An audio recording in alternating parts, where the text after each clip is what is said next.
Corona महामारी के बीच ही America में राष्ट्रपति पद के चुनाव हुए। अब नतीजों के साथ दुनिया भर के देशों में बड़े कूटनीतिक बदलाव हो सकते हैं। अमेरिका में सर्वोच्च पद के लिए चुनाव का गणित अलग ढंग से काम करता है। साथ ही अमेरिका में सदन का ढांचा भी हमारी संसद से अलग है। इनमें सीनेट और हाउस ऑफ रिप्रेजेंटेटिव शब्द बार बार आते हैं। जानिए क्या है ये और कैसे काम करते हैं।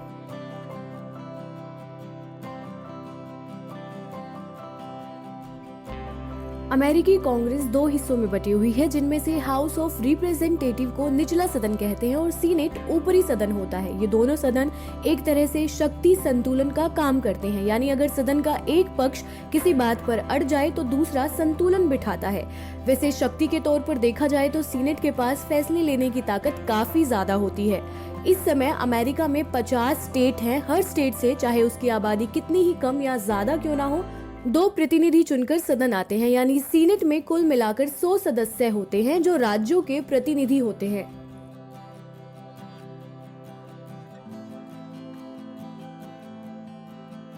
पहले सीनेट का चुनाव अप्रत्यक्ष तौर पर किया जाता था, लेकिन इसमें कई तरह की गड़बड़ियां हुई। इसके बाद संविधान में संशोधन करते हुए सीनेटरों के चुनाव के लिए सीधी पद्धति अपनाई गई।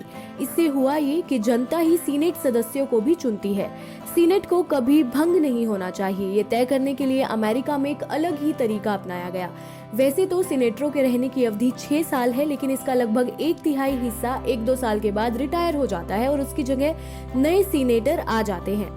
देश का उपराष्ट्रपति सीनेट का सभापति होता है। वो सदन की अध्यक्षता करता है, लेकिन किसी बहस का हिस्सा नहीं होता। उपराष्ट्रपति को केवल तभी अपना वोट देने की अनुमति है जब किसी मामले में सीनेट में वोट बराबर हो जाए। ऐसे में वो जिस ओर जाता है वही फैसला अंतिम माना जाता है।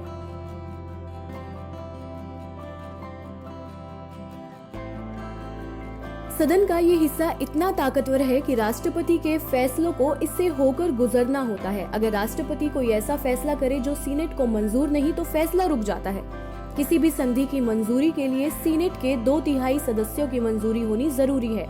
यहाँ तक कि सीनेट राष्ट्रपति या उपराष्ट्रपति को अपने पद से हटा सकता है। इसे महाभियोग कहते हैं, जो तब चलाया जाता है जब राष्ट्रपति पर देशद्रोह, भारी भ्रष्टाचार या दुष्कर्म का आरोप हो।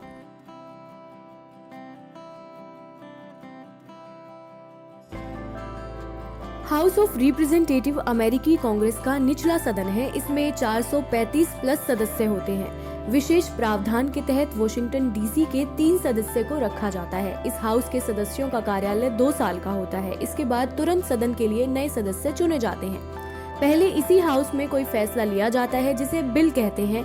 यहाँ से वो सीनेट जाता है और वहाँ से सहमति मिलने पर राष्ट्रपति के पास पहुँचता है। ये तो हुई कुछ बुनियादी ताकतें। इसके अलावा हाउस ऑफ रिप्रेजेंटेटिव के पास कई विशेष ताकतें हैं। जैसे यहाँ के सदस्य चाहें तो राज्यसभा से जुड़े सभी विधेयकों पर अपने आप फैसला ले सकते हैं।